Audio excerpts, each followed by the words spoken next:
Welcome back, everyone. This is Elio Haddad and another instructive tips from my coaching practice. Okay, 7 ways to have a better difficult conversation in your startup or in your company. We try to avoid it the maximum, but sometimes you need to have this difficult conversation. You need to tackle these issues that are happening, and you need to tell people that they need to change whatever they're doing, or something need to change in order to move forward, right? So let's go to number 1. Separate the emotional from the subject matter.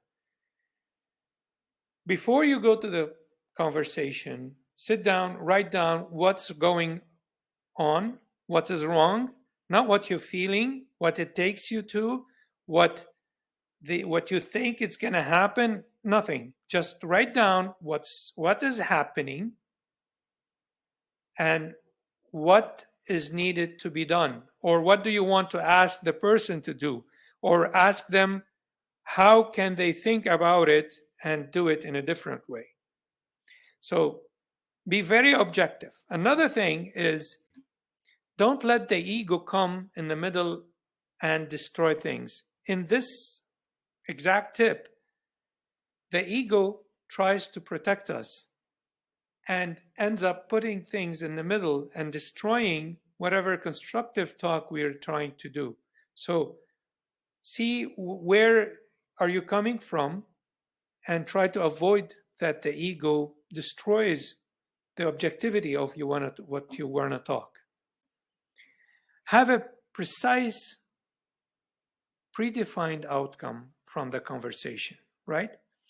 So when you're sitting there and planning or writing down what's going on, also write down what would you like to have as a result from that talk.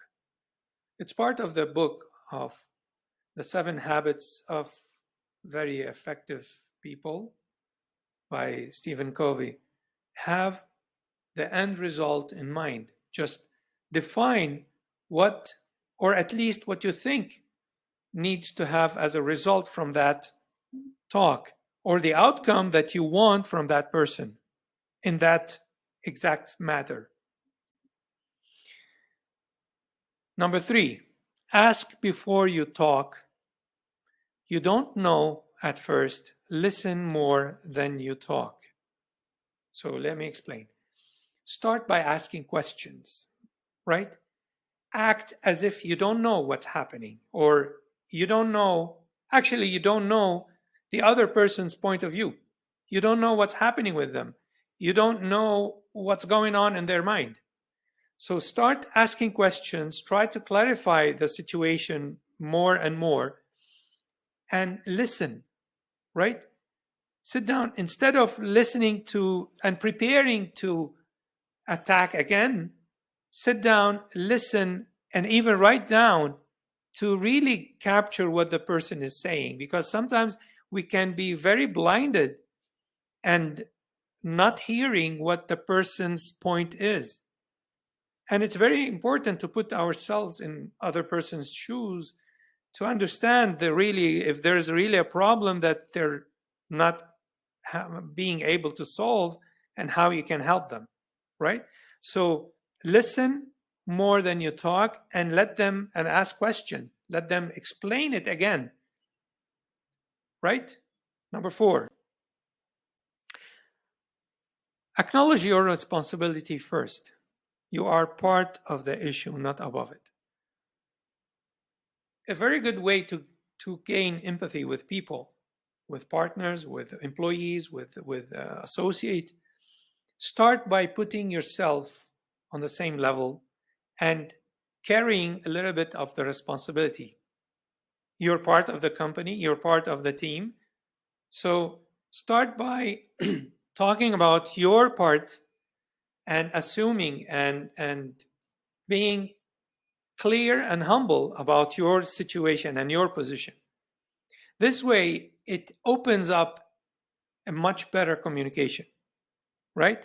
So start by also carrying a bit of whatever responsibility you think you have in that matter. And the benefits of doing that, it opens a much wider highway to communication, as I said, puts you and the other person at ease, and validate the other person's point. So repeating, start by putting yourself inside the situation.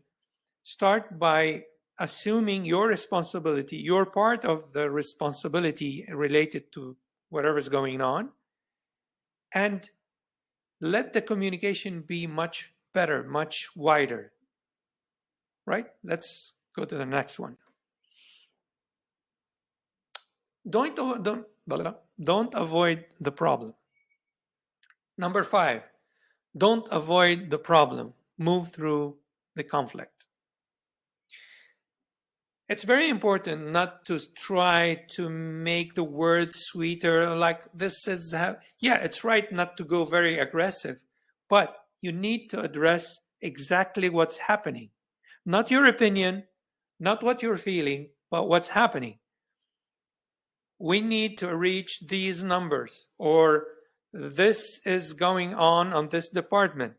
So you need to, after you open the communication and assume your part and being responsible for your part, tackle exactly the problem as it is. Don't try to go around it, right? It's much better to go straight to the issue that's happening.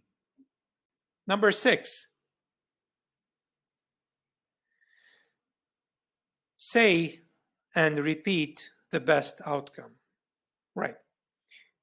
Sometimes the person doesn't really know or have a clear vision of what you are seeing or you're thinking about.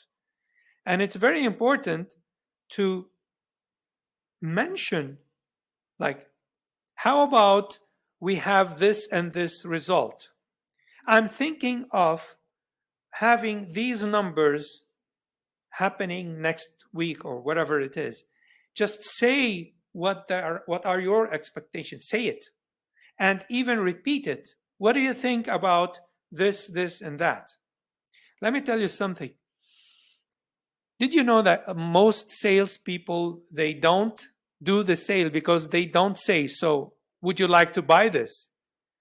And a very good salesman or saleswoman, they say it after they open up the conversation and say, so would you like to buy? Would you like to invest? Would you like to pay? Say, just mention what the outcome that you want. And they even repeat it in a different way. So if you're looking for a result from the talk, just say, what do you think about this and this happening? Or I was thinking about this and this, right? So say it and even repeat it. Number 7, the best thing is to say it to the mirror first. Okay, I left it till the end because I was giving you tips about what to say and how to act in the moment, but many people, they never had the experience, or they're not very acquainted with talking to strangers, people that are out of their family, about hard stuff. And even in family, we still have this attitude from when we were children or teenager of like reacting. So it's very important to train or to talk or even just say exactly what you want and to say what you want to say to the other person in front of the mirror several times. And just say it. It's not rehearsing. Just talk to the mirror as if you're there. It's not rehearsing. Don't memorize words.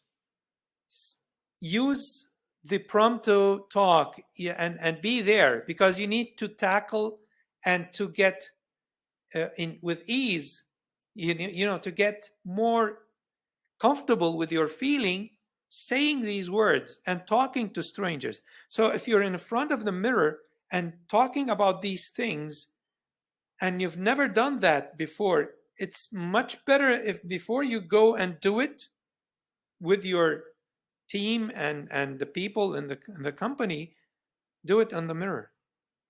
And again, it's not a rehearsal.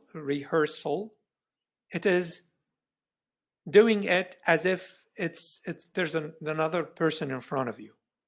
So say it to the mirror.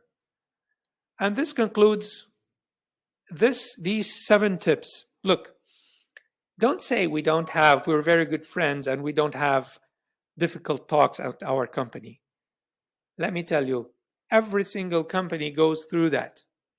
And there are secrets that can make the startup grow or go busted, even if they have a wonderful product or wonderful software or whatever it is. And part of it is having the right talk and keeping things clear and transparent in the company. This is like 50 to 60% of the success of any startup. So I hope you enjoyed the tips.